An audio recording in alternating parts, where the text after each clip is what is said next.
I'm Rachel. I am a legislative aide for Councilman Neilson. I have been here with him since he came on in August. And before that, I was a research and policy fellow with the Council President's Office. So I became a fellow. I actually heard about it when I was doing a project for one of my graduate classes in my master's in social work program at Temple.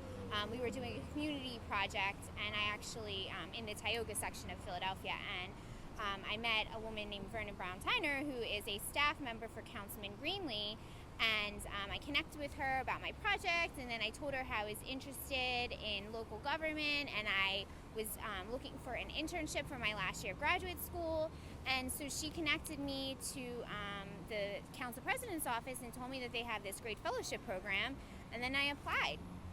Rachel is one of those students that you never forget as a fellow. She came into the fellowship knowing exactly what she wanted to do and set out on a path to get that accomplished. When I first meet fellows, I tell them that this is one fellowship where you can do almost anything you want to do. It's your fellowship to make the most of it and to design it in that way. I think it has provided me with so many opportunities, from learning about local government. I think that you really, to learn about how the government works, it really has to be a hands-on experience.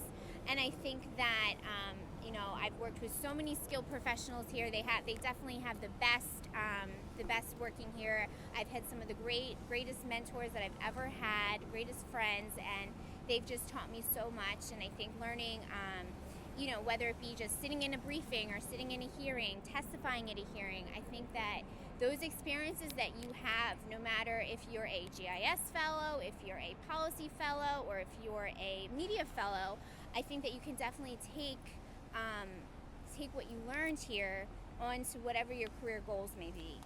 The San Antonio offer came about because I'm a member of the National Association of Hispanic Journalists, and one of my mentors through NAHJ passed on my resume to a news director in San Antonio, and he then contacted me and told me he was really impressed with my resume and wanted to know if I was interested in a position as an investigative producer trainee. So I went on with my interview, and it went really well, and one of the biggest things that they said they were impressed by was my experience in local government, and they have a big mayor's race coming up in May down in San Antonio, and so they said they really wanted me to come down and help them cover that election. I'm someone that likes to focus on the present.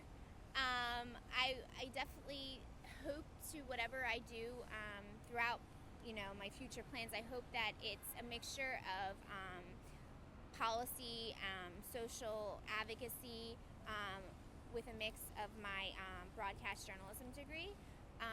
It has always been my dream to be a broadcast journalist since I was in high school, but I still have a strong passion for policy, so that I hope that, as I go on to my career in broadcasting, I hope that I can still advocate for policy issues and for the disadvantaged communities while telling people's stories through journalism.